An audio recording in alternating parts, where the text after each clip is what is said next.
Good evening. I would like to call the special meeting of February 10th, 2021 of the Historic Preservation and Cultural Resource Commission to order at 6:31 p.m. We'll start with the Pledge of Allegiance, and I was wondering if I could ask Commissioner Acosta to lead us in the Pledge of Allegiance. I will do that. Thank you, Chair. Place your right hand on your heart and begin. I pledge allegiance to the flag of the United States of America, and to the republic for which it stands, one nation, under God, indivisible, with liberty and justice for all. Thank you very much. So would the recording secretary please call the roll? Roll call. Chair Lubicic. Present. Vice Chair Moharo. Present. Commissioner Acosta. Present. Commissioner DeBrent. Present. Commissioner Weeks. Present.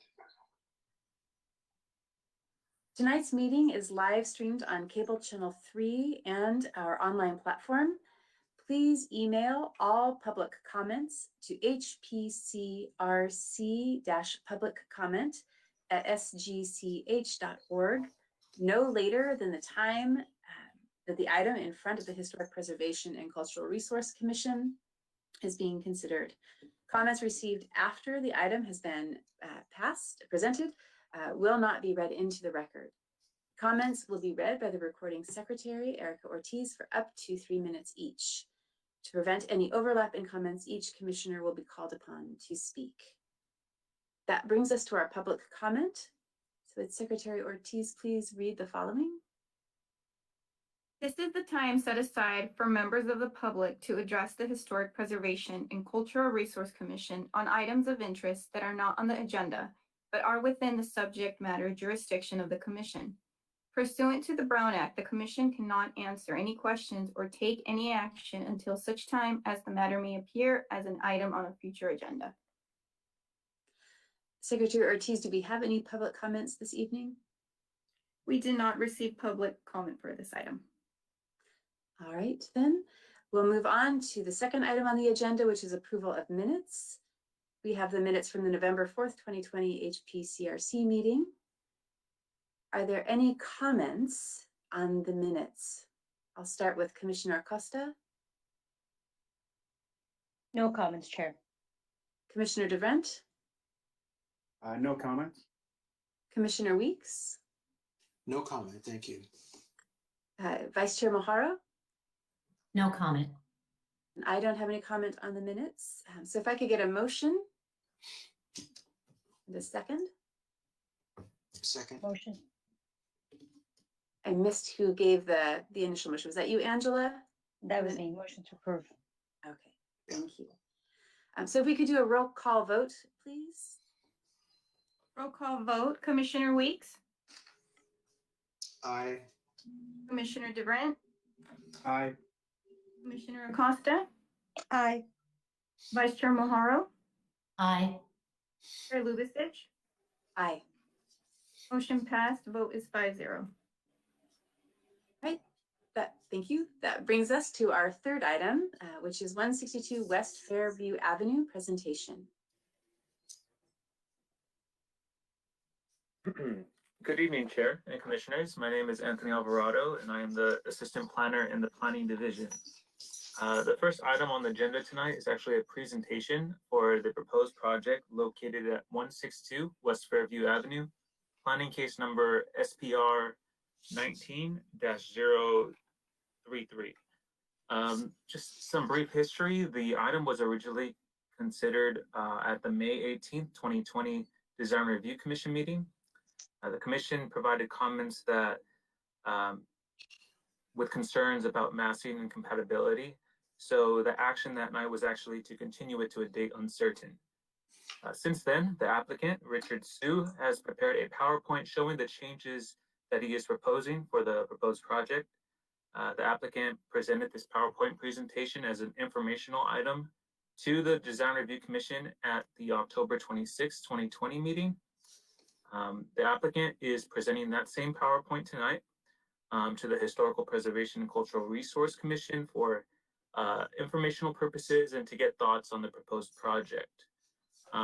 And with that, I would like to hand it over to the applicant, Richard Sue, so he could present his PowerPoint presentation. Thank you. Good evening, commissioners, chair, and city staff. My name is Richard Sue, project applicant and designer. The project I'm presenting tonight involves demolishing the existing single-story ranch-style home and a detached two-car garage, and replace it with a new two-story home and a detached garage. The house was built in 1941 and doesn't appear to be altered before. The property has been a rental property for many years, and the owners are finally looking to move into their new house. We ended up with Spanish Revival as architecture style for the house, as the city has a lot of Spanish mission heritage and landmarks, so we want to reflect that in the home. And as a bonus, the owners also happen to like the style. We brought the project before DRC twice, and like Anthony mentioned, they had a few comments and concerns about the massing and scale of the project. We have since made progress to reflect that, and I will walk you through some of the changes that we made to address those comments tonight. Adam, may I get the next slide, please? I just want to confirm the first slide or the second slide? The very first. Okay, that's good. Thank you. Thank you.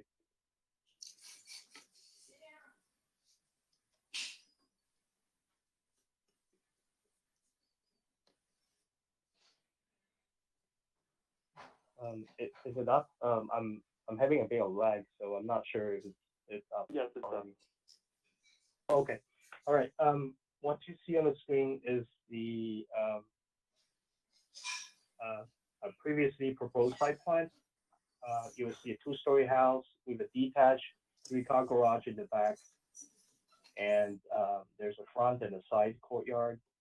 The house was originally proposed to have 5 bedrooms, and so a three-car garage is required by zoning code. Next slide, please.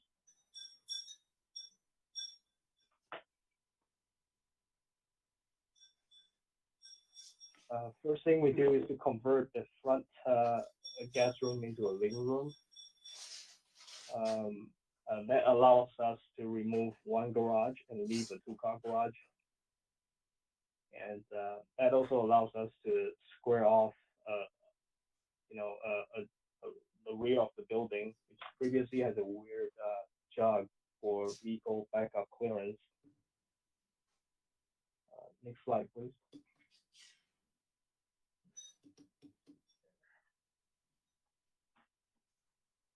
You can proceed.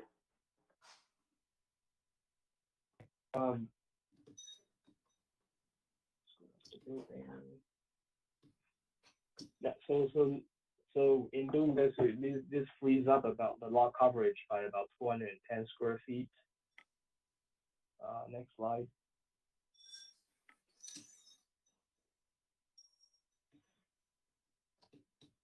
You can proceed. Thank you. Okay.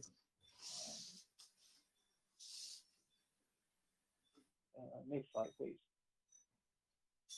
You see that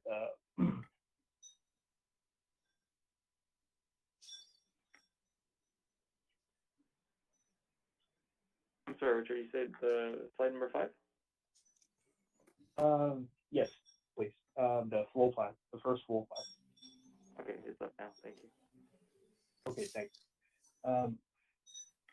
So just to reiterate, we convert the front guest room into the living room and square off the corner in the back of the building. Next slide, please.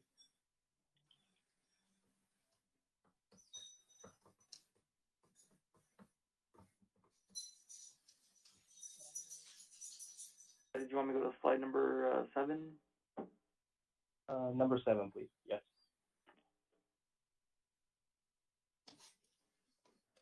You can proceed. Thank you. Okay. So this is the previous second floor plan showing 3 bedrooms and 3 bathrooms upstairs. So what were next slide, please. Slide number 8.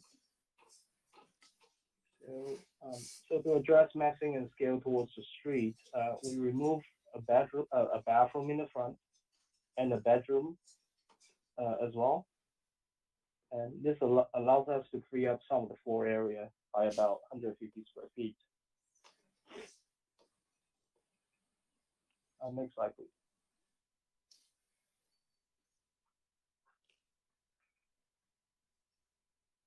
Previously, we proposed, this is, I believe we're now at the previous front elevation. So previously, we proposed 10-foot ceiling on the first floor. We've now reduced that to 9 feet. And as a result of that, the overall building height decreased by 1 foot as well. Next slide, please. To the currently proposed front elevation.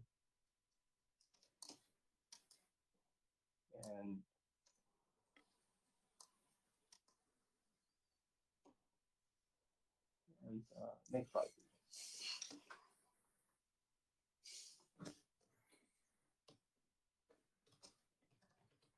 I believe, yeah, looking at the previous rendering of the house, we previously picked a brown and white color scheme because that's very common in Spanish revival homes. You know, upon closer survey of the neighborhood, which shows a lot of homes to be in mostly earth tone colors, we have changed and updated the colors of the walls and the roofing to match the neighbors. Next slide, please, for the currently proposed rendering.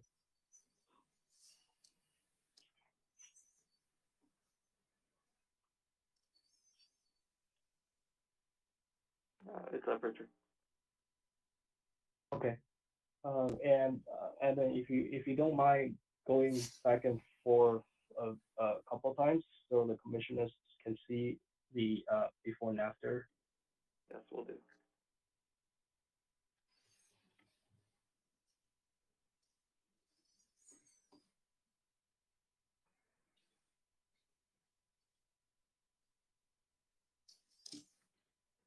Thank you. Next slide, please.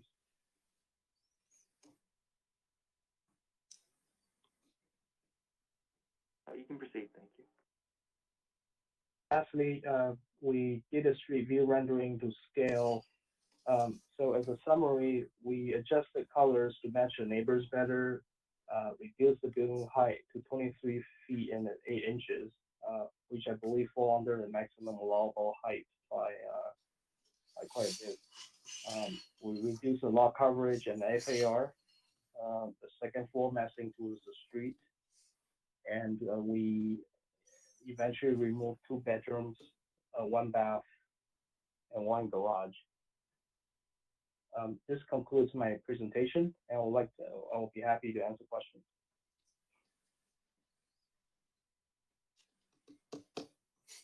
Thank you very much, Mr. Su. We'll start with any questions or comments from the commission. Commissioner Acosta. Thank you, Chair. My question is maybe for both Mr. Alvarado and Mr. Shu. What are the precedents on, and apologies, I didn't get a chance to drive it to have it fresh in my head, but what are the precedent on Fairview for 2 stories?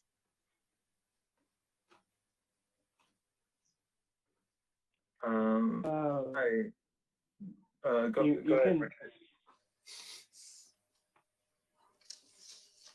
Yeah, Anthony, go ahead. Okay, thank you. I was actually going to say, Commissioner, I could look that up in the case file because as part of the design review, as part of the application that the design review looks at, we do require a 300-foot radius which is basically 300 feet from the property, we have to see an analysis of 1-story versus 2-story homes. So let me actually pull that up really quick. Within that 300 feet, there were a total of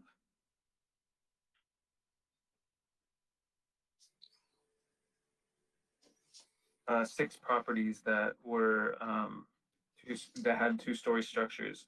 However, that did include the multifamily residences as well that are down the street on Fairview. Mhm.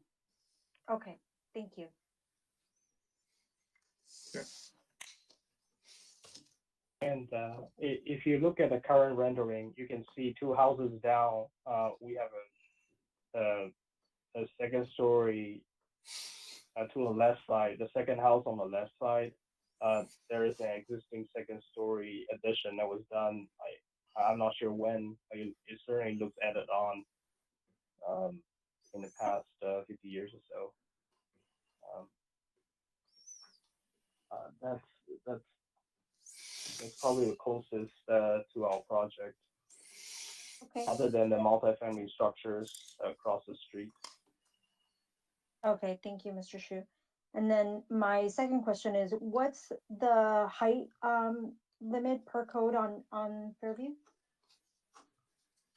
The maximum height is 28 feet. Thank you. Mhm. That concludes my questions, Chair. Thank you, Commissioner Costa. Commissioner DeVrent? I have nothing at this time. Commissioner Weeks? Yes, thank you.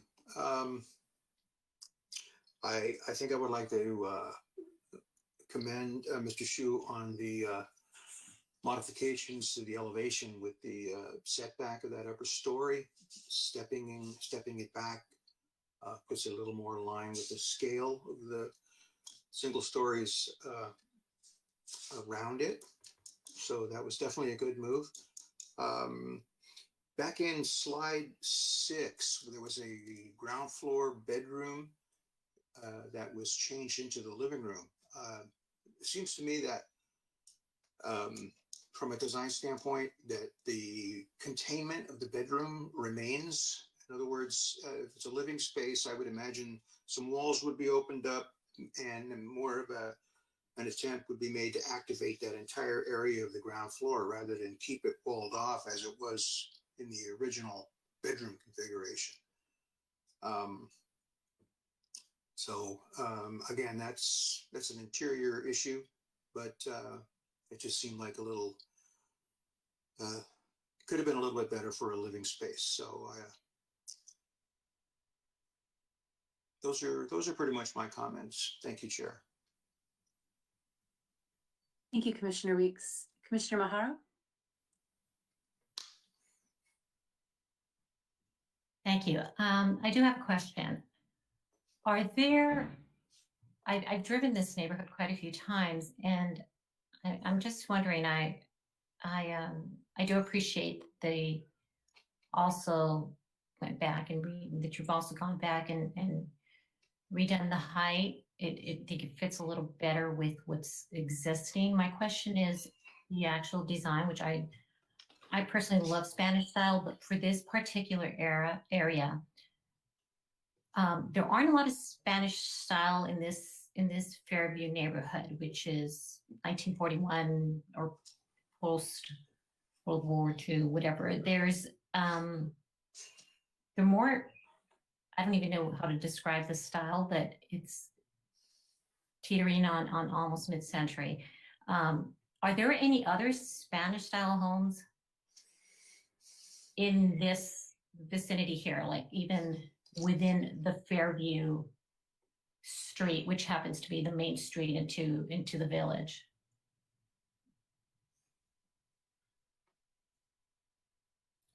I suppose I should direct that question to someone from the city, perhaps, if anyone knows.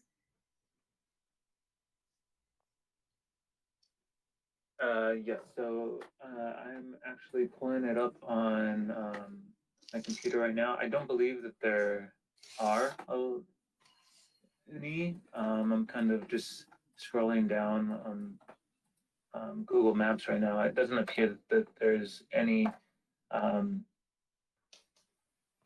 with the same exact style as the architect is proposing.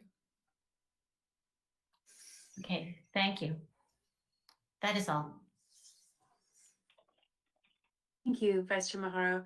I also have comments, really more than questions. And I think my fellow commissioners have already touched a little bit on some of my concerns. But to continue in the vein of what Vice Chair Maharo was questioning, this is the main drive of a planned tract, the San Gabriel Village.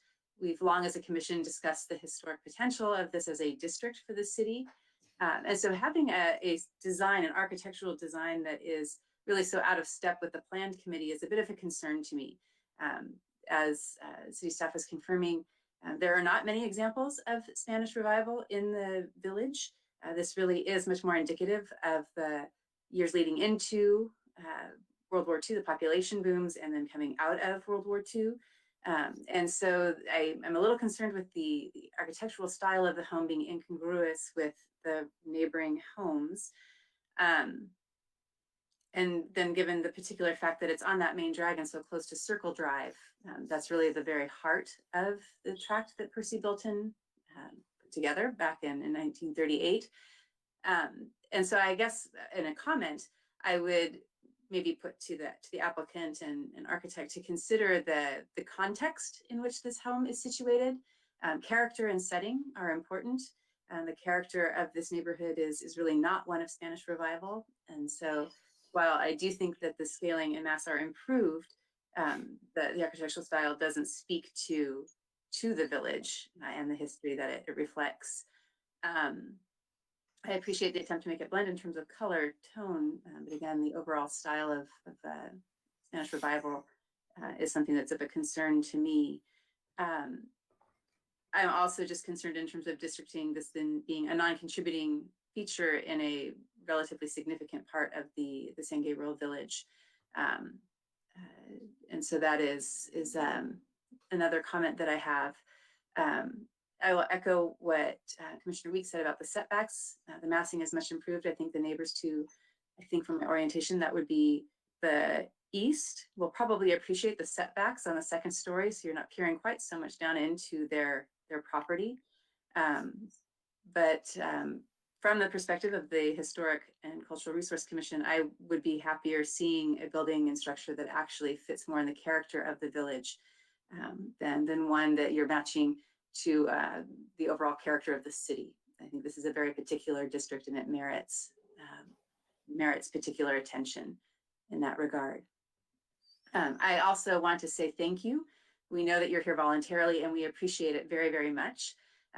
When you're working on a project, extra stops and all of these voices I know is a burden, and I am grateful that you did come and allow us to see what you are thinking about.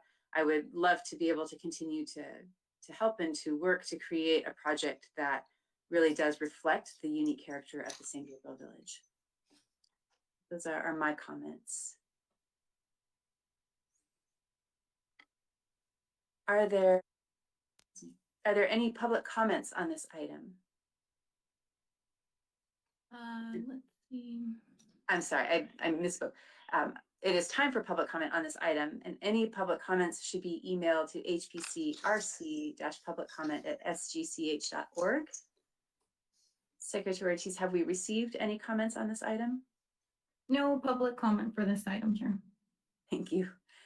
So it is now 6:55 p.m. The time for public comment on this item is closed. Are there any further comments from the commission? No Yeah, if I comments. can, No. I'm sorry, this is Commissioner Kyle, or Commissioner DeVrent. You know, while the comments were going on, I was kind of looking at Google Map and everything like that, and I have to, in looking at the photo a little bit more, I have to agree with some of my fellow commissioners again that in that tract, with this post-war, you know, there's still, I just think that this, you know, as you look at it comparatively to the houses around it, and I guess my question to the city is, you know, when this goes, when a house goes up here with this Spanish style, this revival style here, that is not right, conducive to the neighboring homes or to what that village was already established as. I mean, what kind of precedents do these set for future building and future developments in this?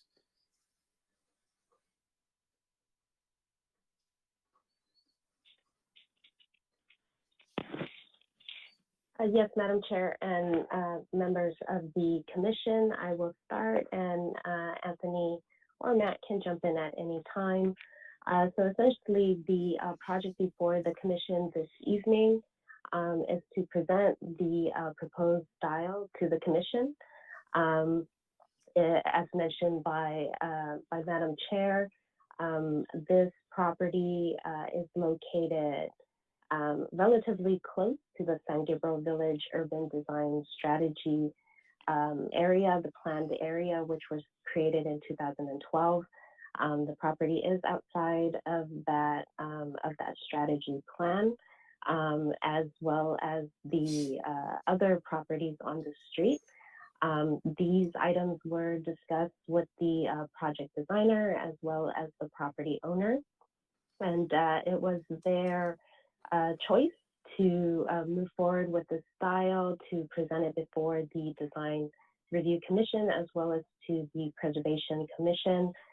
They're aware of the existing style along that street. However, they wanted to move forward with the proposal, to present it to the two commissions and to receive the feedback and the guidance. And essentially, it's going to be the property owner who is going to decide on how they want to move forward after receiving the comments from both commissions. As it's been observed, this is the first proposal of this style. So it's a matter of, again, receiving comments from both commissions, and then for the Design Review Commission to deliberate after this information is passed on to them at the next design meeting. Samantha, would you mind clarifying for me, the 2012 strategy plan, was that largely related to the commercial section of Fairview? That is correct. All right, so my concern is that the entire village was planned as a residential tract to support that commercial district, and therefore taken as a whole from the perspective of this commission, it is one single historic district. So while I understand that the strategic plan may not be addressing the residential components, I do feel that it's in our purview to speak to that. And I think the question about precedent is important. In the presentation from Mr. Alvarado, he was talking about the surveys that are done for two-story houses. In a future development, would a survey be done for Spanish-style homes within the district that might permit more buildings to be done in this style? So the survey that was completed was to identify the number of two-story homes within the area, not so much the type of style that exists within that area. So is style considered more when there are design guidelines in place? That is correct.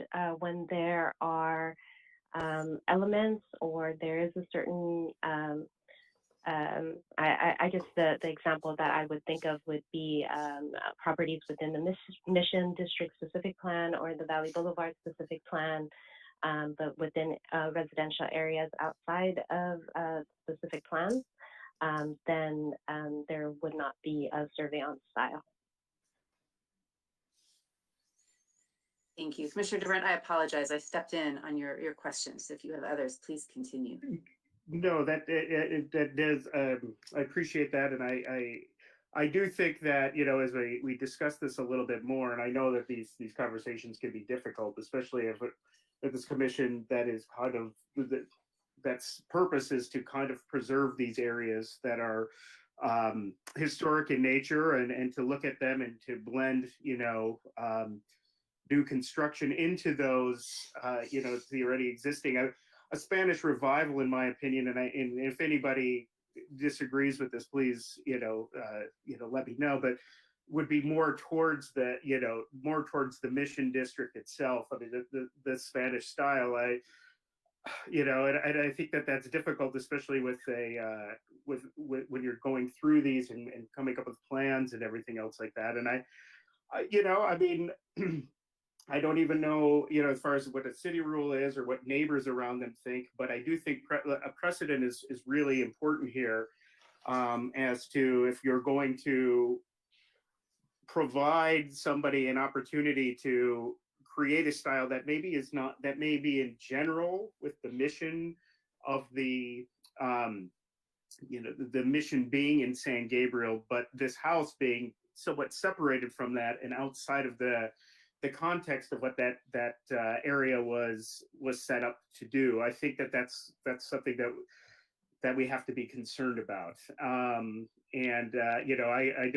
just want to make sure that we're I think we're all on the same page with discussing that's important here. The more and more I look at this picture as I'm seeing this with the houses surrounding it, it's very difficult to see this home fitting into that context right now.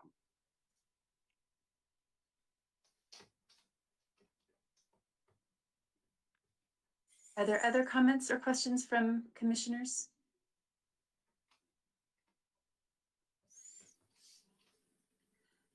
Mr. Alvarado, in your answer to an earlier question, you had said that in the 300-foot survey, there were 6 other 2-story properties, but that included the multi-family residences. We removed those multi-family residences. How many 2-story properties are there? Let me see. I would have to pull up the attachment. I think there. I have the I have it pulled up right here. So there is 3 single family second-story houses, and 4 multi-family right across the street in the commercial district. Thank you. I've also drove around the neighborhood a few times. I don't think there is any Spanish revival styles, but I did notice a couple of Tudors, mostly ranch, and a few houses that look somewhat like French, but not exactly. Most of them look original. Other than the 2-story homes, which appears to be added on in the back, mostly are original single-story homes. That's from my drive-by observation previously. Thank you for that. Other questions or comments from the commissioners? I have a comment. Again, I'm probably just reiterating what's already been said. I agree with Commissioner DeVrant about the fitting into this particular residential district. And I think one thing that is charming about this district is the fact that was just stated that there hasn't been a lot of remodel's of any of this. Not that this is a remodel. I think this is a gorgeous design. I don't live in this district, but that home would fit well in my neighborhood. I just think that in this particular residential neighborhood of the village, it does stand out. And to me, it almost looks misplaced. I could see a 2-story home there that would be more in that ranch style design of what the existing homes have. But yes, again, the charm of this neighborhood is the fact that a lot of these houses have remained true to their original design and almost preserved that way. I also understand that the homeowners want, you want to update and upgrade. But I think really, as far as our commission, I think we should really take into account the fact that it does affect those those to the right, to the left, across the street, to those driving by that are going to see this home that to me stands out. That's all I have. Thank you, Commissioner Haro. Any further comments? All right, hearing none, we'll move on. Thank you again, Mr. Sue, for your presentation. We appreciate it. And Mr. Alvarado also for coming tonight. Thank you very much. And Commissioner, if I may, sorry, Chair, I just wanted to say that we do thank you for the comments that all the commissioners gave tonight. So staff will continue to work with the applicant, the architect, and I'm sorry, with the city architect and the applicant. So we could work on the final design and get something that is more consistent with this neighborhood. So thank you again. Thank you very much. All right, that will take us to the fourth item on our agenda, the Filming Initiative presentation.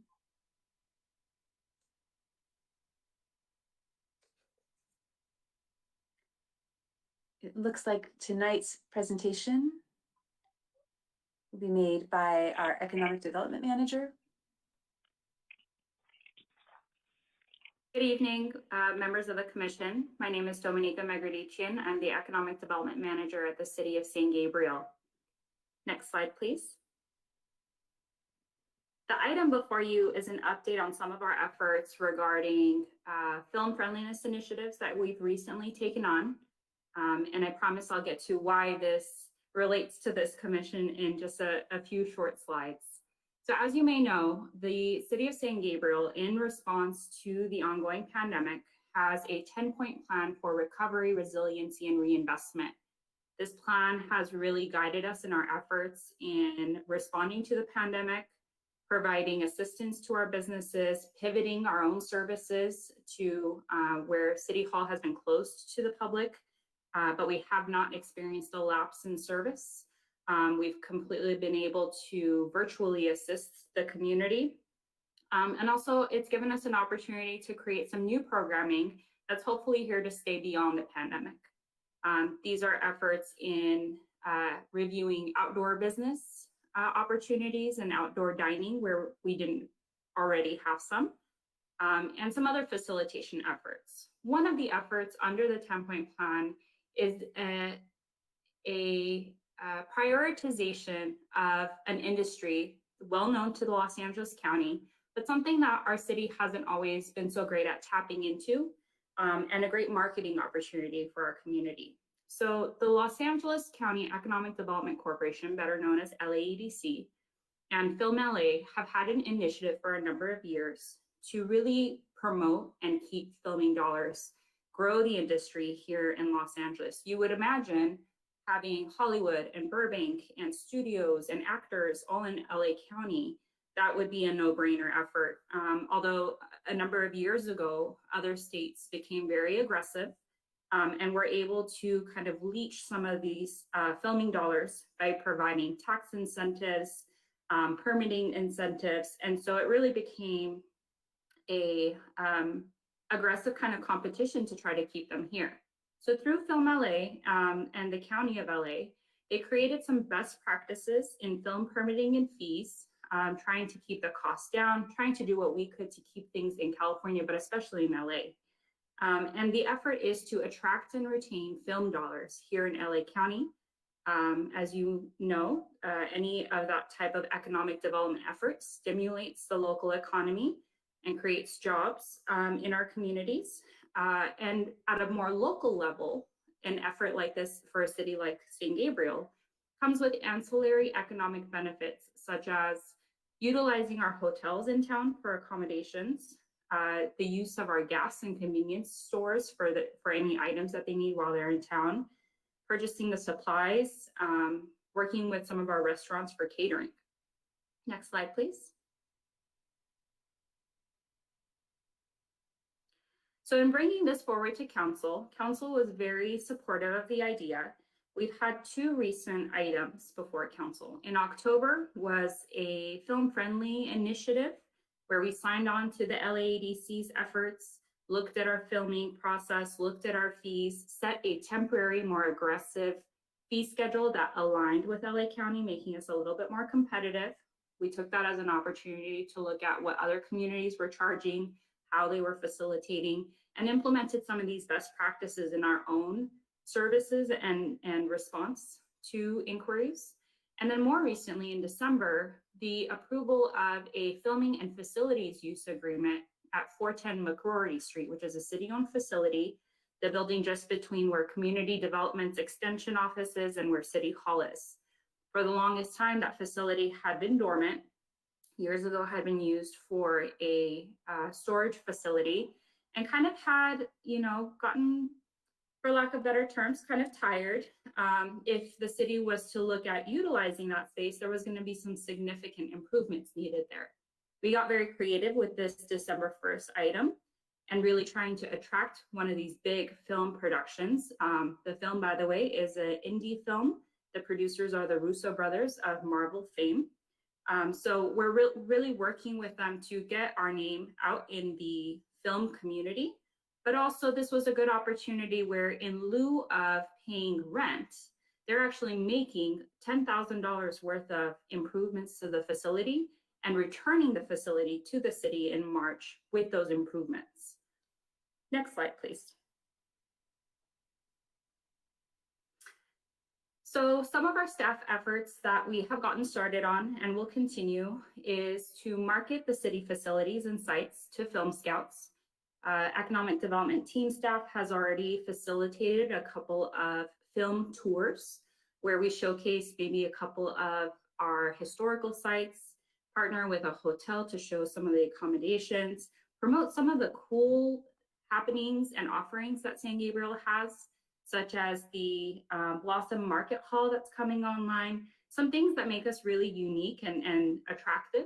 Of course, everything along Mission District is interesting and attractive to us, so we're really trying to get people to see the potential of some of these sites.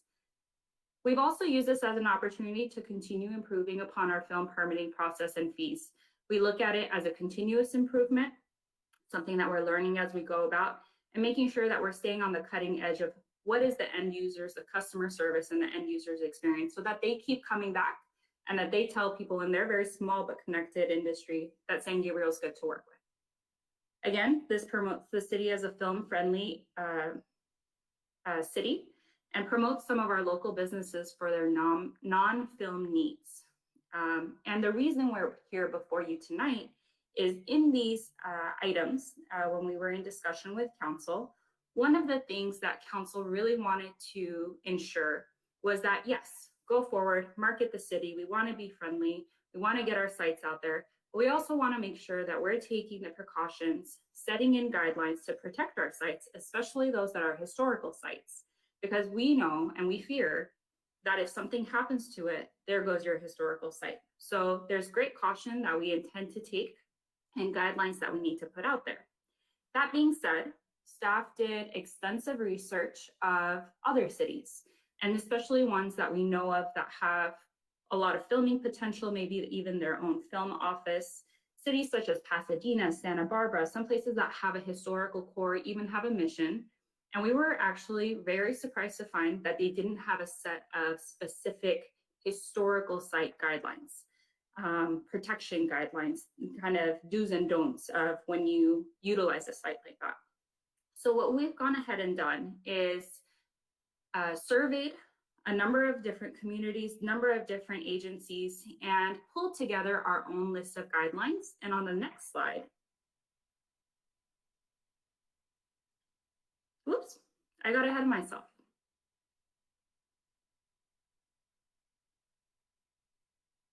Adam, go ahead and you can skip 2 PowerPoint slides for me, please. There we go.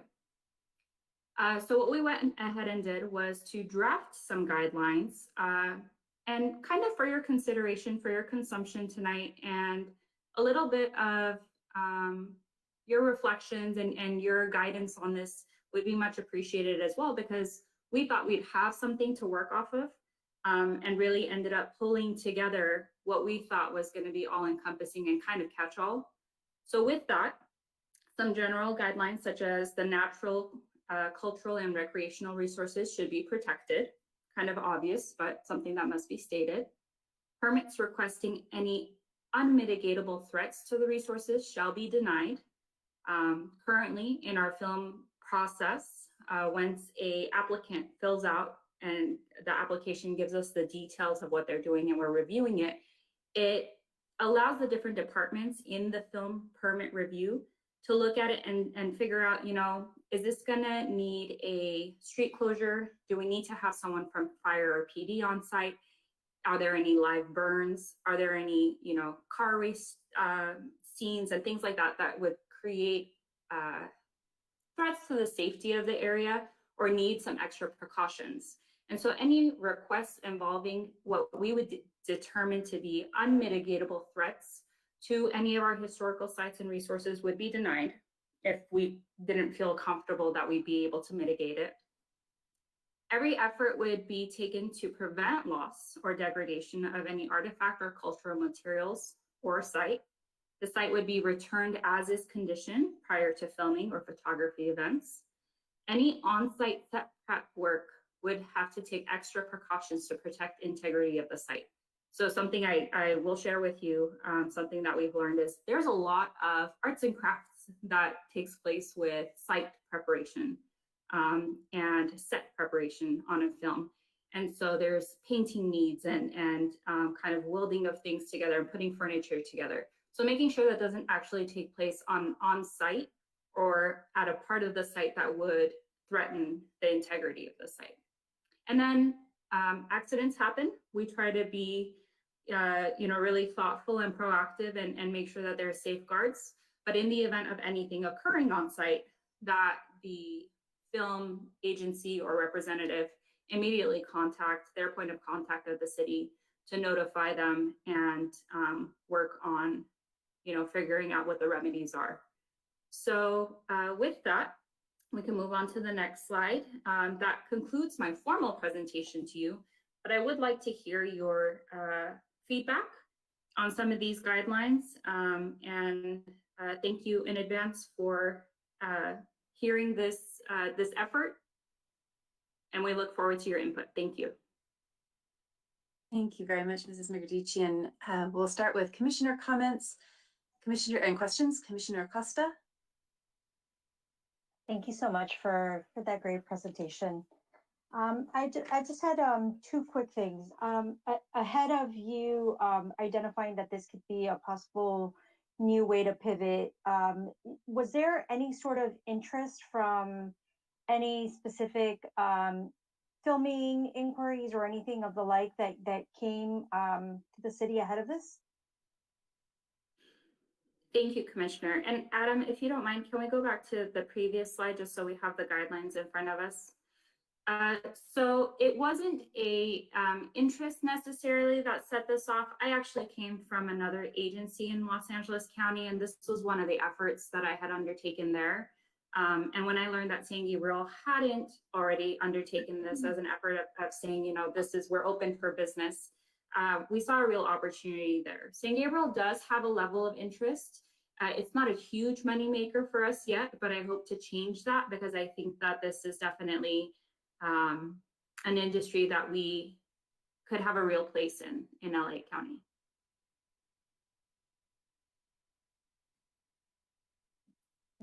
My next question, and Chair Lubisic, you might have to help me out with this one. When we had the presentation with Mark Gallatin and Great Streets, how close are the artifacts that were discovered to the actual facility that was presented, 410 Mccrory Street?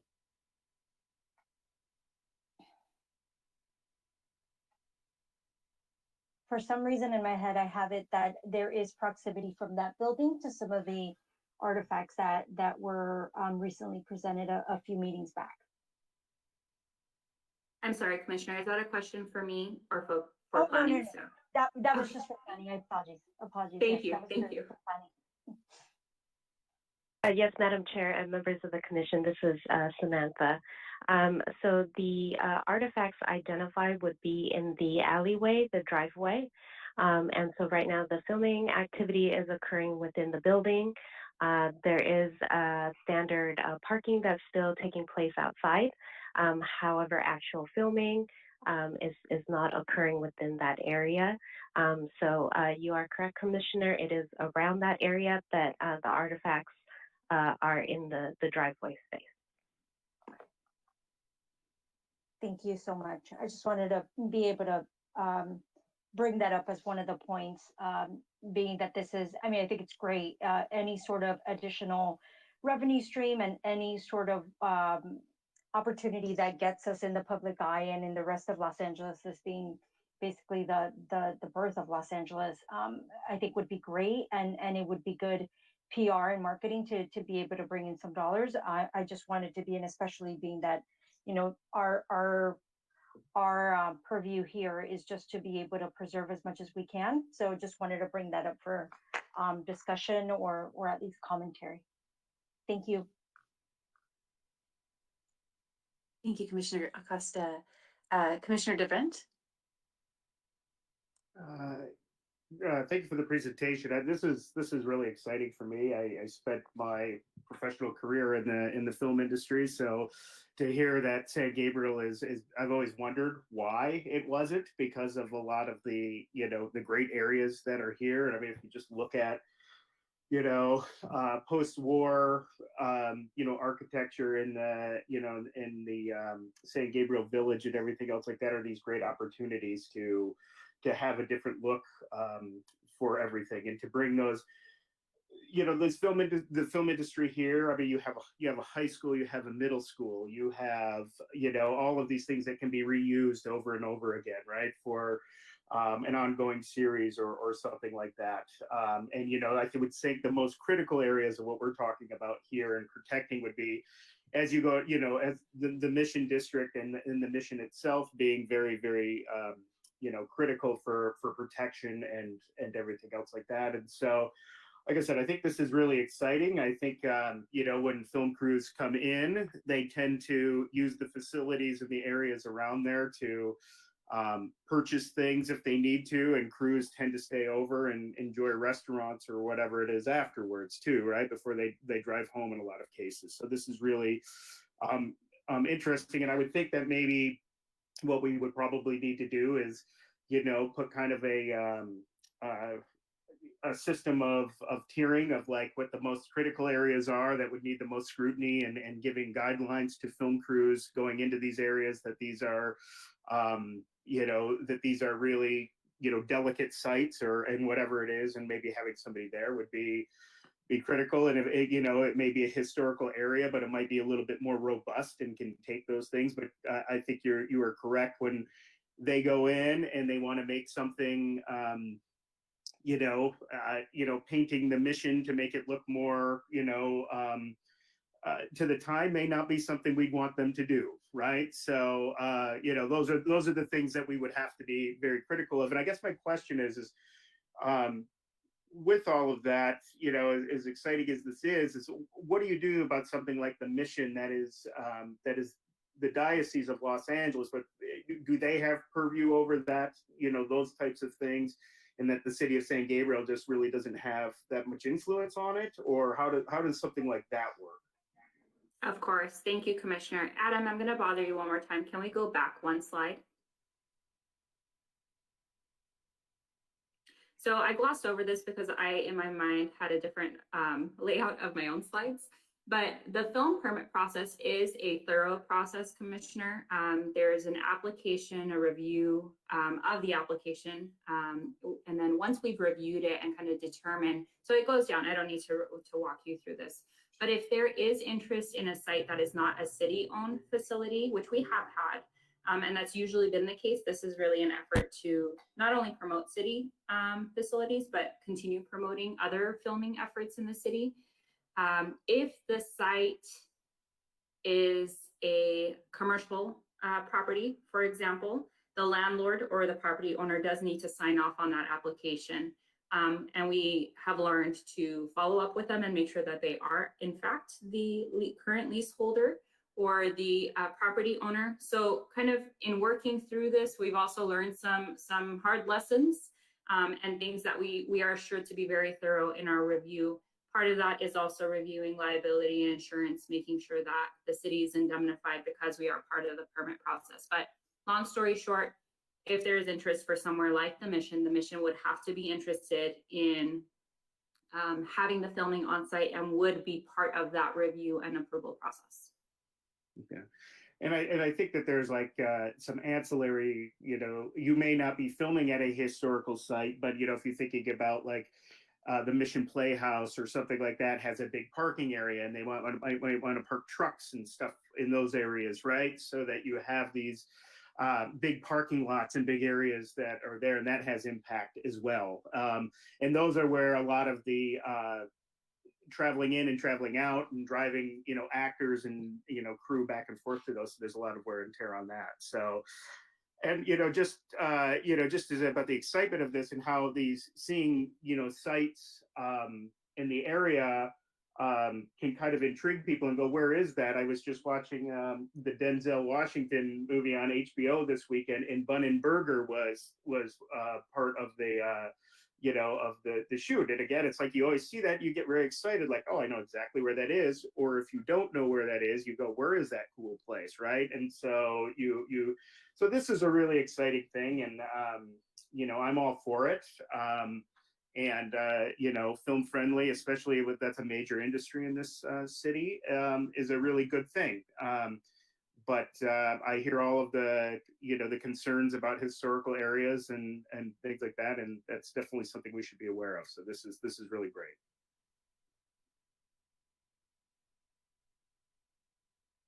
Thank you, Commissioner. That's it for me. Thank you, Commissioner Weeks. Yeah, I pretty much want to echo those sentiments. I think it's great to see this opportunity developed here in the city. I appreciate the thoughtfulness and how complete the process is that's been presented here. So excellent work, very exciting. Thank you so much for the presentation. That's all I have. And Vice Chair Maharo. Yes, actually, Dominic, I just want to thank you. I'm excited as well. And I know your effort to bring this to light for the city and to help move it forward is so greatly appreciated. I can tell you, I also share the same sentiments as the others. And of course, we're all concerned about the historical sites and protection and making sure that that's respected. I also think it's so cool of our commission and the purpose of our commission to make sure that we bring that to light, that there's that respect and there's that integrity of preserving the historical sites within our city, including neighborhoods, not just historical buildings. Having said that, it almost lends value to what we do as a commission, that it's so attractive to, I would think, for filming in our city because of these sites. And I'm wondering, we have really cool neighborhoods, residential filming, if of course it's up to that landowner, it's not just the city. The city is going to get revenue from that as well. Is there, I would love if there were some sort of outreach or somewhere on maybe on the city site where homeowners could go, and there'd be just, some information on how you go about registering, there's so many gems in the city. And again, it's exciting that you're bringing this forward. And I think there's so much potential to bring awareness and just an interest in our city, because again, there's the fallout of all of that, which is the revenue that we need, the commercial, the businesses, there's so much more that will grow from this. So again, I want to thank you. I think it's great. I'm excited. I can't wait to see what comes forth. Thanks. Thank you, Vice Chair Maharo. I wholeheartedly echo the comments of my fellow commissioners. I was thinking that finding a way to allow residents to participate in this, either putting their own properties up for exterior or interior filming, is also a way to generate excitement about San Gabriel and promoting the city as a whole. Anecdotally, I presented at Preservation Pasadena last year. And the most clicked through image in their entire program was of Vincent Lugo Park. We had a wonderful historic photo of Ozzy. They had 1,300 people participate, and we had thousands of click throughs as people wanted to find out what this park was. So I really do think there's wonderful opportunities to promote our historic resources, but our city in general. I want to echo what Commissioner DeVrent had said about a tiered process as we're thinking about this. When the film-friendly item came before council, I also immediately began to search to see what sort of precedent existed in cities, and like you, found nothing except for English heritage. And so that is my one suggestion. They had a really lovely set of guidelines. There are so many films being done now in historic manors and homes in England that they have a nice set of guidelines of what you do with the interiors and things that you would like to protect.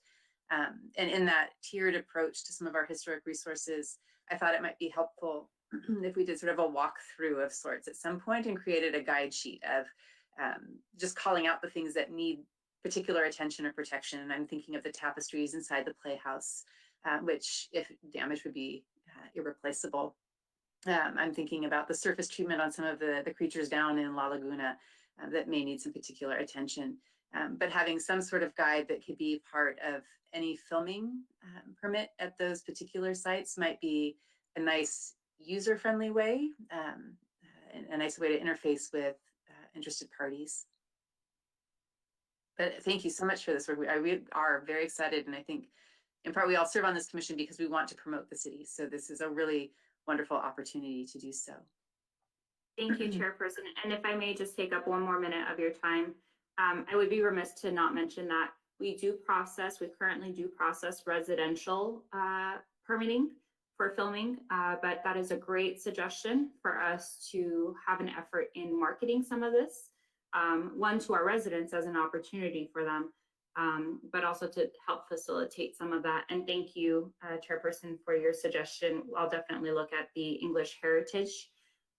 Perhaps when the COVID situation, gosh, I don't even know what to call it, calms down a little bit and it's a little safer for us to convene. I do love that idea of walkthrough with folks such as yourselves who have the expertise and the eye for some of these things to include on the guide. So thank you so much for that suggestion. Thank you. So now it is time for public comment. All public comments should be emailed to hpcrc-publiccomment@sgch.org. Secretary Ortiz, did we receive any public comment on this item? No, Chair, no public comment for this item. All right, it is now 7:34 p.m. and the time for public comment on this item is closed. Any further comments from the commission? Oh, I have one more question, if I may, and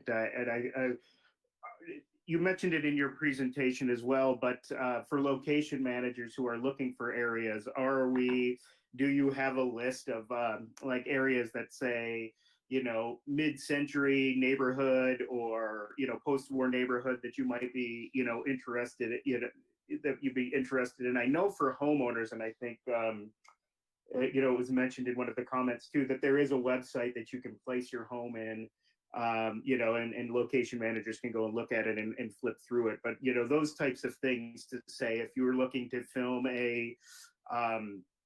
you know, a 1940s crime picture, you know, San Gabriel has a neighborhood that's well preserved in that area, or, you know, would take minimal time for a designer to come in, a set designer to come in and maybe redo that. So I don't know if that's something that the city of San Gabriel would have to produce, or if that would be something that you would produce from your agency. Thank you for that, Commissioner. that is a great idea. And I think you may have just voluntold your commission to have some work involved with this effort. Especially as you come from this field. That's a great suggestion and something that I didn't think of, you know, since I'm not from the industry. So again, great suggestion, something that we can look into and work with your staff and maybe work alongside this commission on that effort and include that as part of our offering. We haven't had so much film interest yet, but I suspect as things start going and picking up, that kind of offering will really set us apart from some other agencies that folks may be considering as well. Great, thank you. Anything further from the commission? Great. Thank you so much for this presentation. That will take us to item 5, Certified Local Government, CLG application update. Thank you, Madam Chair and members of the Commission. This item is to give the Commission an update regarding the Certified Local Government or CLG application that City filed back in December 2019. So to provide a little background to the Commission, also to the member of the public that's listening or watching on YouTube. CLG is a partnership among local governments, state as well federal government, and the purpose to help the city or local jurisdiction to have preservation and regulation, commission, and also promote preservation effort. And in return, if a city is a certified CLG city, city will be eligible for future funding for grant, either from federal or state, for preservation efforts such as a historical content statement, historical survey, and so city can get funding for those efforts. As regarding to the application status, city staff filed the application with the state back in December of 2019. And finally, back in October of last year, city staff received an email correspondence from the State Office of Historical Preservation, provide a comment regarding our application, and the comment stating that the city ordinances need to be updated in order to kind of continue with the application process.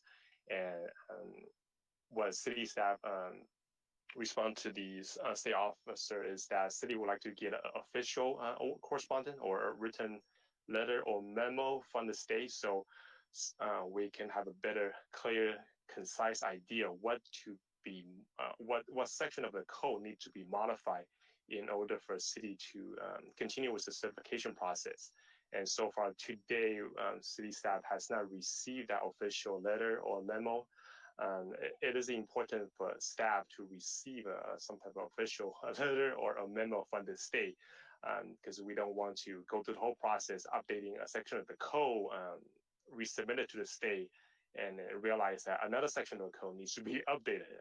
It's better to be inclusive, to include all the components of the code that needs to be updated, so we can bring this whole package to this commission as well as to council for consideration, to see if the commission or council is willing to consider updating the city's preservation ordinances.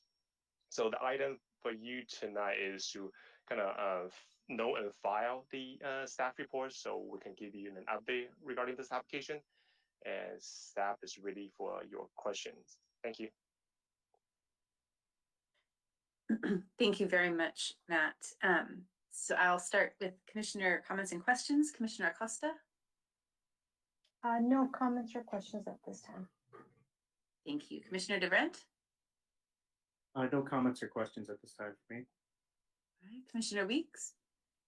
No comments at this time. Thank you. And Vice Chair Mahara? Again, Matt, could you just restate, this is solely for the purpose of filing? Obviously, we can't do anything. It's up to the council, but that's the purpose for this. Is that correct?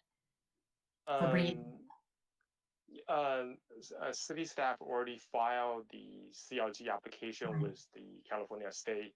So, and we got comment from the state office, and right now staff is waiting for like an official, I guess, a letterhead letter from the state, so we know what section of the code needs to be updated. And for the purpose of tonight's commission meeting, is staff would like to give you an application update, because it is important for the city, for the commission, for the council to have a City of San Gabriel as a certified local government, and staff just want to give you an application status. Okay, okay, thank you. I just wanted to make sure that that's what we were doing. Okay, thank you, Matt. Thank you, Vice Chair Mccrory. I have a question just in terms, I understand we're waiting for more direction from the state and seeing the pace at which they move through this process so far.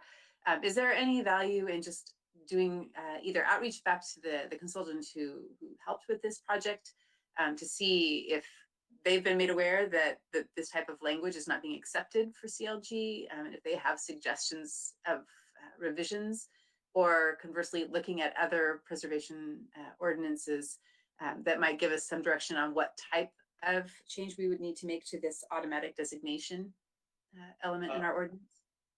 Yes, so going forward, staff will continue, first of all, staff will continue to try to reach out to the state office of historical preservation to get a firm kind of response. And second, staff will listen to the commission or chair's suggestion that staff will reach out to Debbie. I believe she works for Rincon Consultant also, or John Dealer with SWCA. So staff will reach to those consultants that are very familiar with City of San Gabriel and very familiar with this commission to kind of get their ideas and feedbacks. And I believe those two individuals present some training session at the beginning of this commission's infancy. So staff will reach out to those two individuals, which are being very valuable to city staff and this commission so far. So city staff will reach out to them. I think it's just worth saying that, in my opinion, obtaining CLG status is very desirable. And so I would be very interested in finding a resolution to this issue that the state's identified. My hope would be that if we could insert some sort of a local designation process when there's a state or national nomination within the city, that would be much preferable to removing a recognition of those designations. So I'm hoping that we can find something that allows us to draw on the legwork that's done with a state or national level registration, but something that would be amenable to what the state is looking for. So I am still going to beat the drum for CLG status and hope we can work towards that. All right, so that brings us to public comment on this item. All public comments should be emailed to hpcrc-publiccomment@sgch.org. Secretary Ortiz, did we receive any public comment on this item? No public comment for this item, Chair.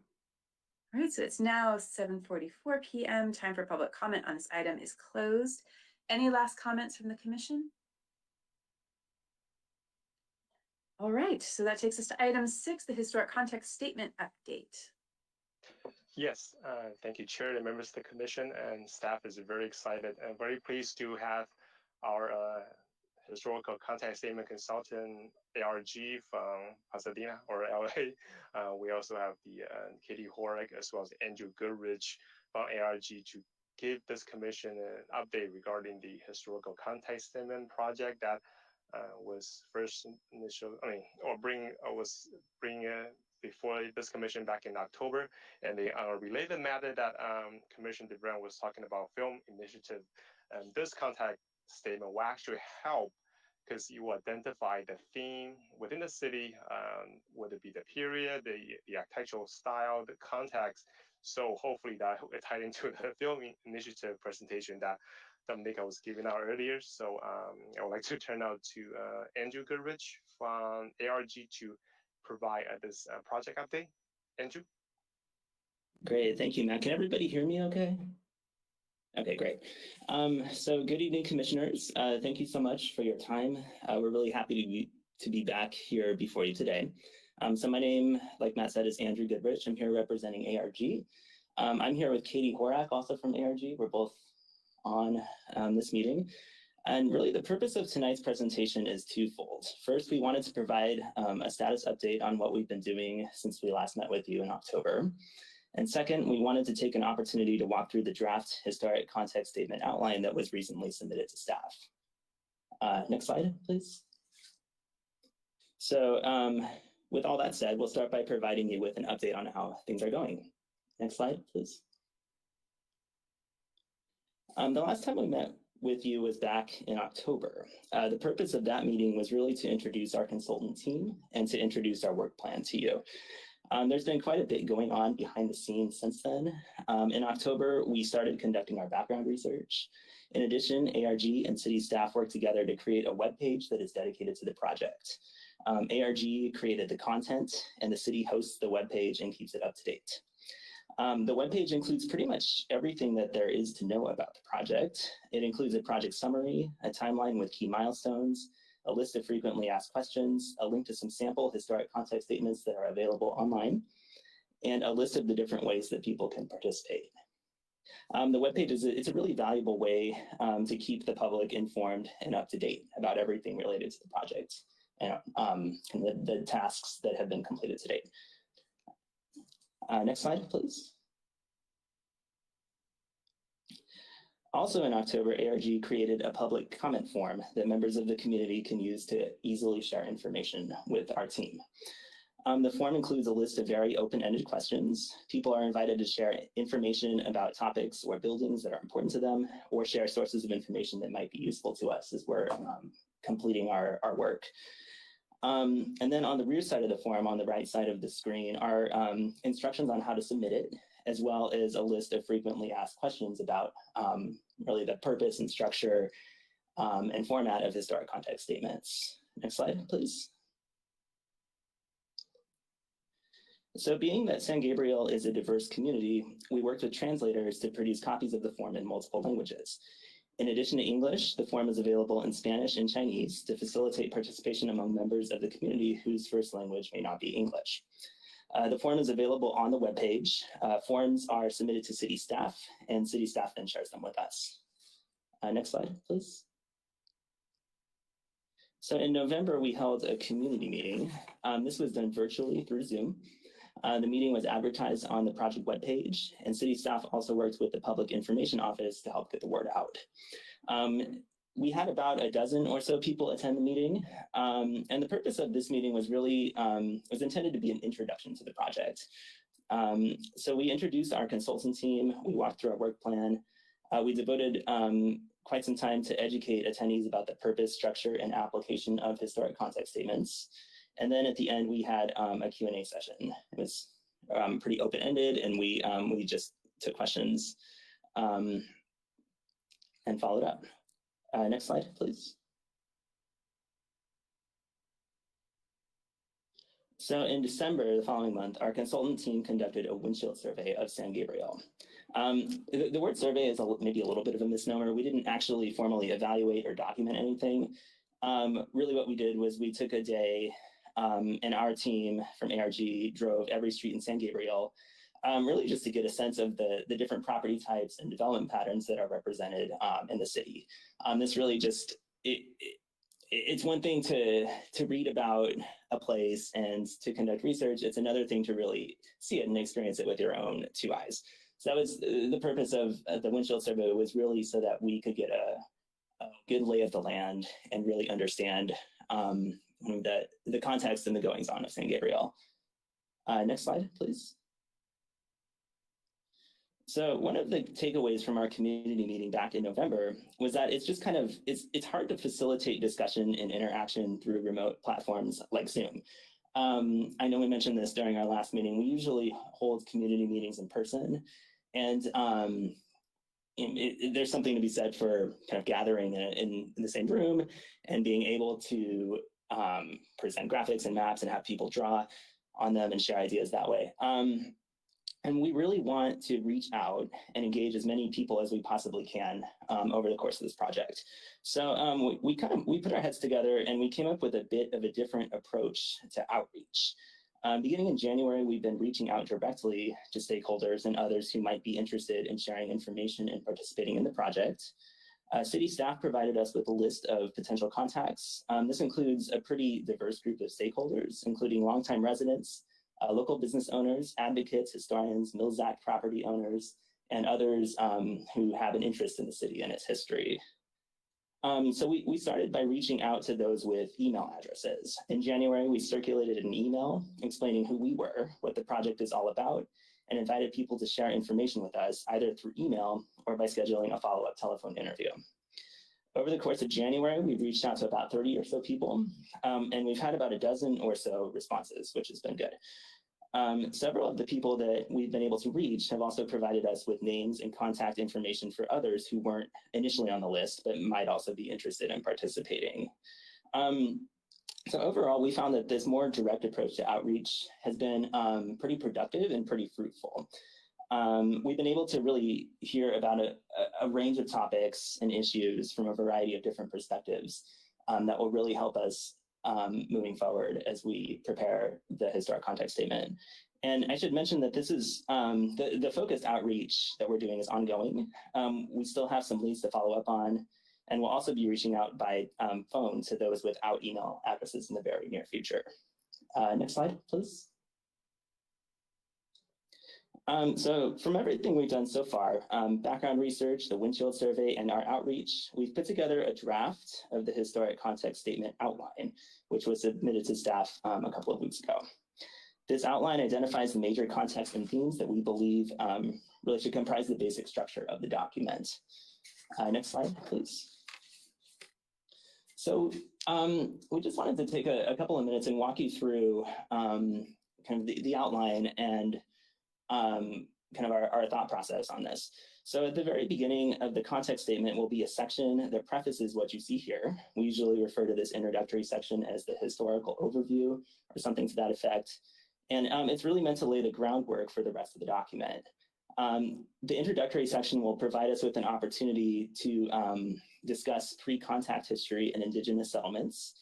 These are topics that are certainly important to the history of San Gabriel, but aren't necessarily represented in the built environment. And we want to make sure we're really paying close attention to these issues. Kind of the meat and potatoes of the document, so to speak, are the contexts and themes, which are presented here on the screen. We've identified a total of 6 contexts that capture what we believe to be the essence of development in the city. 5 of the contexts, the 5 that are listed here, are arranged chronologically. They're generally delineated by major historical events. So the first context relates to built resources associated with Spanish colonial and Mexican era settlement, followed by those associated with San Gabriel's early development, moving into the early years of cityhood, followed by the Great Depression and World War II, and concluding with development during the post-World War II period. Each context is broken down into multiple themes that deal with specific property types. And I should mention that in the actual context statement document that is produced at the end of this project, each of these contexts and themes here will include a pretty robust narrative discussion, lots of images and graphics to help really kind of convey the ideas that we're trying to get across, as well as eligibility standards to help determine which properties meet criteria. Next slide, please. So the 6th context is a little bit of a different beast. It spans the entire course of the city's history, and it pertains specifically to architecture. This context will be used to help identify significant examples of particular architectural styles that are represented in San Gabriel. So the 6th context is organized mostly by broad architectural movement, which is on the left side, the left columns. And then on the right side, within each movement, are what we believe to be the dominant architectural styles in the city based on our observations and our research. And then I think it just bears mentioning again that this outline has been submitted to the staff as a draft. Nothing is set in cement, and we're certainly open to any and all feedback about it. Next slide, please. So we wanted to conclude our presentation by providing you with an update on where we are in the schedule and by laying out next steps. Next slide, please. So up here is a breakdown of the project schedule. As you all know, the project kicked off last fall. Thus far, we've really been investing our time and our energy toward collecting and synthesizing information and focusing on outreach. As you can see here, we're approaching really the midway point of this project, and we're getting ready to actually start putting our research and our outreach and our findings into draft form and preparing a draft of the historic context statement. Next slide, please.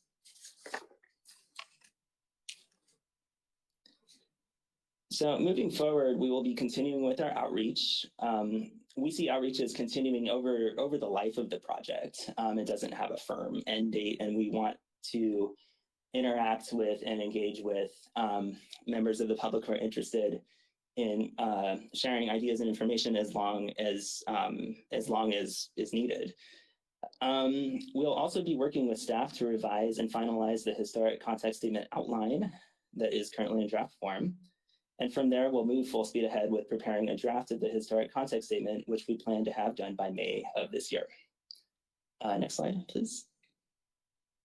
So that concludes ARG's presentation. Katie and I are both, we're here, we're available to answer any questions. And we'd also love to hear any feedback that you have. Thank you so much again for your time. Thank you very much, Andrew. I'll go ahead and start with commissioner questions. Commissioner Acosta.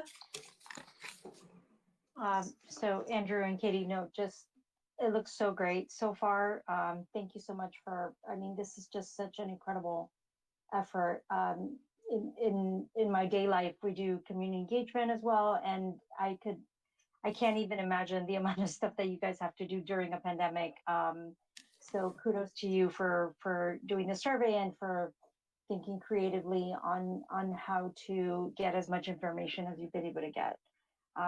So thank you. Yeah, so far, no comment from me besides, you know, just great work so far. Look forward to seeing the rest. Thank you. Thank you very much, Commissioner Acosta. Commissioner DeVrent. I don't have any comments at this time. Commissioner Weeks. No comments, but again, echoing the appreciation of all the effort and work that's gone into what you guys have done so far. Very well done and on the right track. So thank you.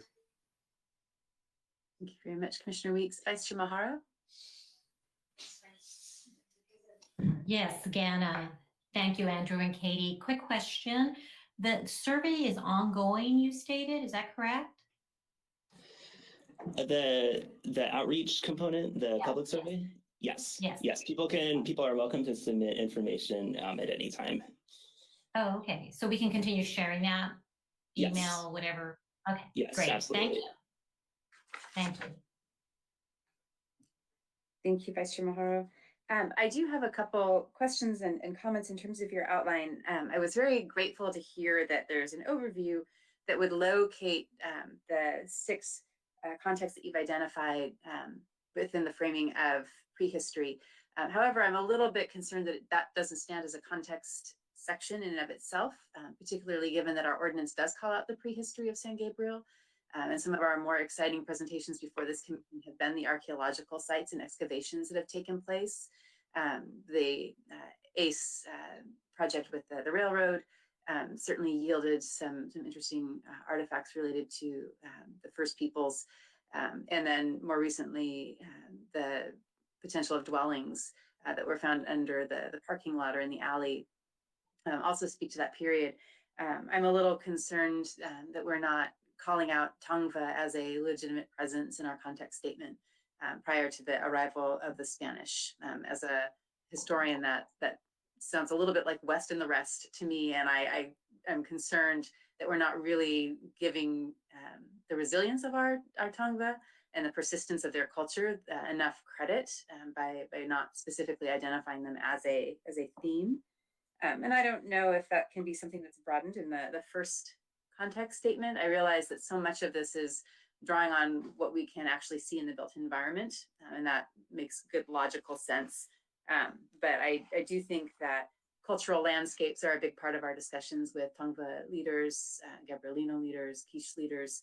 And so making sure that there's space in the context statement for that is important. Looking at the sub things that you have, again, I am completely acknowledging and understanding that we're looking at what we can actually see in the built environment. But one of the gaps that I felt that I saw was some of the agricultural developments and how that was tied to different communities in the city. And looking at the outline, I wasn't quite sure how we tell the story of the nursery without talking about the presence of Chinese and Japanese populations in the agricultural history of San Gabriel. And I was thinking very much of that sort of odd period between the secularization of the missions and the liberalization of the mission lands. San Gabriel was described as sort of the free nursery for Los Angeles. You had people coming in and taking cuttings from the old mission grounds, and it was sort of how the orange industry got off. San Gabriel had one of the real few true orange orchards during the mission period, and many of the varieties of oranges up until the 1880s could be traced back to the mission. And that seems to lend itself to an agricultural history that can bring us a more inclusive view of who was in San Gabriel. And that is something that I think is really important, that you have by the early 1900s established Japanese nurseries serving the larger San Gabriel Valley Basin. So I want to make sure that some of that is called out. But I am very, very glad to see attention to commercial development running throughout and the industries that we're developing in San Gabriel. And I think that that all of this is going to make for a really powerful and useful tool. But I do want to make sure that we are really bringing in the threads of the diversity of San Gabriel, while it may not always, and I know agriculture is hard in terms of identifying it, but I'm thinking of some of the windbreaks that we can still see in terms of trees in the city that are the property lines of some of the old agricultural tracts. And so not entirely losing that in our thread is important to me as well. But again, it's an incredibly exciting amount of work. I was fortunate to get to attend your first Zoom work group, and I hope there will be others. If I can help in any way with that, I know it's hard to get people to engage over Zoom, and I had thought that putting people into breakout rooms and having simple guiding questions, what is the first place you take people to in San Gabriel, might give us insights into the places that are valuable to the community. And I will certainly keep promoting the comment form. I'm delighted that you have that in multiple languages. I think that is so important in the city to engage on that level. So I appreciate that you found translators and could give different populations in San Gabriel the opportunity to participate. So I'm very excited with your work, and salivating, quite honestly, at getting a good historical context that we can draw on and use. I'm just excited to have this. So thank you very, very much. Great, and thank you so much for your feedback. And we'll definitely we'll explore those additional areas in more detail, and we'll make sure that those themes and ideas are reflected in the context statement. I don't know if it could be a matter of bringing, you had as a sub-theme, sort of after World War II, recognizing the race, culture, and commercial development. And that may be something that may be able to be culled out into an earlier part of the context statement, putting that down in sort of that period from 1880 into the 1920s is when I think of a large group. Anecdotally, Edwin Hayes, who is one of the great fathers of San Gabriel, had written his reflections on San Gabriel. And I was trying today to find the actual little booklet, but he talked about Chinatown in San Gabriel in 1900, and that the Chinese markets were responsible for driving with their carts up and down the streets of San Gabriel and delivering fruits and vegetables to residents. And I've always wanted to be able to see that, what he saw more clearly. But I just, again, think that there's some really wonderful resources we can tap into to tell the story of San Gabriel in a really full and robust way. Yeah, absolutely. All right, so we are now at public comment on this item. Any public comment should be emailed to hpcrc-publiccomment at sgch.org. Secretary Ortiz, did we receive any comment on this item? Yes, we did. We received one public comment from Marcia Aguirre, John Ramirez, and Chuck Myers. And it reads, We understand Architectural Resources Group has been engaged by our city for completion of the long-awaited for historical context statement. We had a conference call with ARG on January 21st, 2021. ARG was clearly the right firm to engage for the historical context statement. We consider the historical context statement to be the anchor document toward ultimate completion of our long-awaited historical preservation endeavor. We would appreciate at the February 10th, 2021 Historic Preservation Cultural Resource Commission meeting, Commission members discuss what their thinking is on the historical context statement. It would be appreciated by us that each member comment on the historic context statement. In addition to each commissioner commenting on the historical context statement, we would appreciate that each member maintain updated information on their website and promote the study in all city bulletins and outreach. We thank you kindly. Marcia Gary, John Ramirez, Chuck Myers. And that concludes the public comment. Thank you very much, Secretary Ortiz. Given the presentation tonight, it sounds like there's a robust website presence for the project, and maybe following up on the suggestion that this could be promoted or the reminders could be sent out through some of the bulletins that the city does. I think the comment form would be wonderful to promote and just see if we can get more interest. So I don't know, Matt, if that's something that our public information officer could undertake, sort of sending out regular reminders or just promoting that it's a way for people to share what they know about San Gabriel with the team. Yes, Madam Chair. So city staff will reach out to city public information officer to utilize the city Twitter or Facebook and Instagram account to advertise the historical context statement and comments that people can still submit their comments to us, to staff. And second item is staff will update the PowerPoint presentation provided by ARG this evening to on the city website. So we have kind of update to the city website as kind of telling the story that the public outreach, the first Historical Preservation Commission, the second meeting. So kind of telling the story that we try to engage with the public, engage with commission, and here are some of the information and PowerPoint presentation that if for some reason the member of the public cannot watch this meeting, at least they have an opportunity to go back to watch the PowerPoint presentation, get idea, kind of get a kind of storytelling of this project. Thank you. As you were listing off those different media for contacting people, Matt, have we done any type of a mailing? I'm thinking of some of our older residents who may not be so connected via social media, but I don't know if in the Grapevine, if it might be a way that we could promote that the form is there, or even a tear-off sheet at the bottom of the Grapevine where people could write in to participate. When does the next Grapevine mailer go out? Do we know? I've lost, everything goes into a blur day during COVID. So I know that one came recently and I'm not sure when it comes back again. It is staff's recollection that a Grapevine, we have like every quarterly. I believe we just had one from last December, because my parents live in San Gabriel. I remember receiving one last December. So the next one might be in March. So but definitely staff would reach out to the public information officer to see if this is a March one, we can still advertise it, because the consultant is still collecting comments. So I think that would be a really wonderful way just to broaden the reach of this and to engage some other members of the community who maybe aren't on their computers as much as others of us are. Do any of my other commissioners have comments that they would like to make?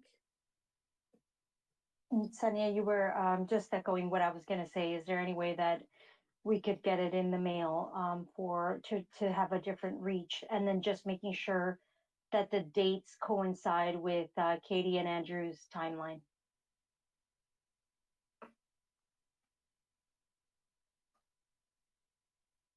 Right. Any other comments? Well, then with that, thank you so much, Katie and Andrew. We're delighted with all that you are doing, and I personally really do look forward to every update. So thank you for being here tonight and letting us know about the progress. It's very exciting. Thank you so much. So I guess I did not make the statement that public comment is closed. It is now 8:10. Public comment on this item is closed. And if there are not any further comments on this item, I will take us on to staff items. Yes, Madam Chair and members of the Commission, happy 2021. This is our first meeting for this year.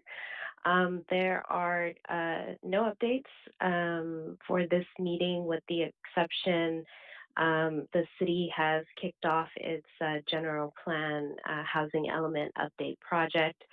A contract was awarded at the City Council meeting in January. And starting in March, there will be outreach efforts to provide more information and education about the project, to go over existing census data and statistical data in the future, to kick off discussion on future planning of housing development in the city. So this is going to be staff would like to say that's going to be a year-long process, but the schedule will be relatively aggressive. The state is currently in the middle of finalizing the housing allocation numbers to the city. That should be coming to the city within the next week or two. Once that is finalized by the state, that is going on concurrently with the research that the consulting firm is currently working on. And the draft housing element, according to the state, will be due to them in October of this year.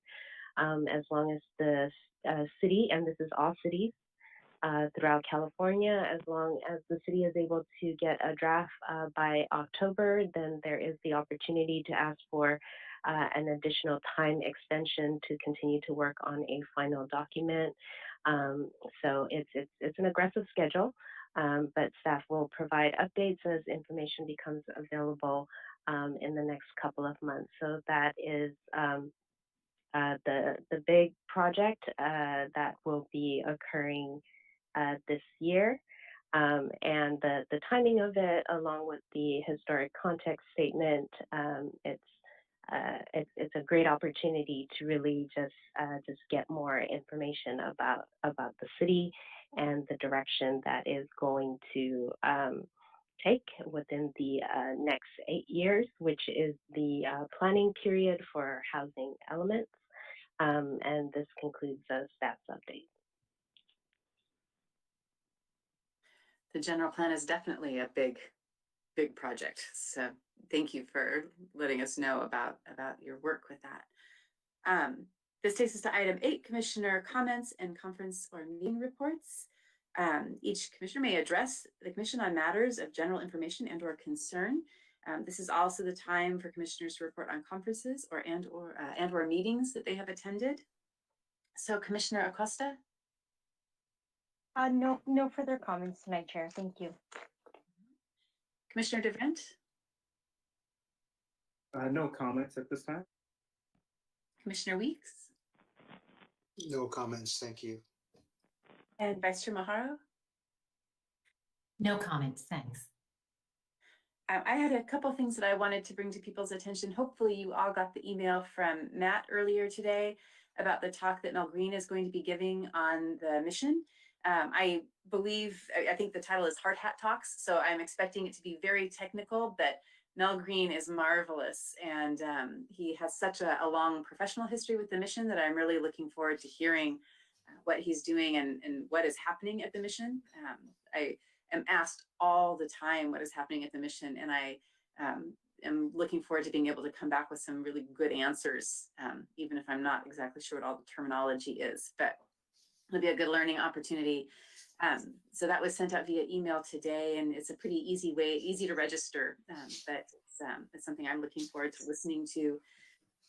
The other thing that I wanted to bring to my fellow commissioners' attention is that new housing legislation is happening through the state Senate. This is going to be called Building Opportunities for All. It's State Bill 9, and this is following on the heels of State Bill 1120 and SB 50. The reason I'm bringing it up is that it in terms of addressing housing, will allow for lot splits and 2 units per lot. However, because of pushback on previous bills, that will not be allowed in historic districts or with historic properties. I am fully expecting that the third time will be the charm in terms of these housing bills and that this one will pass. But I do think that it brings a certain urgency to us in terms of looking at our historic districts and designating them. And so I know we've talked multiple times about the village being a historic district, tonight being one of those times. A little while ago, and it may be since we've had new commissioners join, Dale Brown had shared a video clip where you can sort of see the promotion of Bilton's track, and there are people who are in looking at a home, and you can get these kind of great looks of the village, probably from around the 1940s.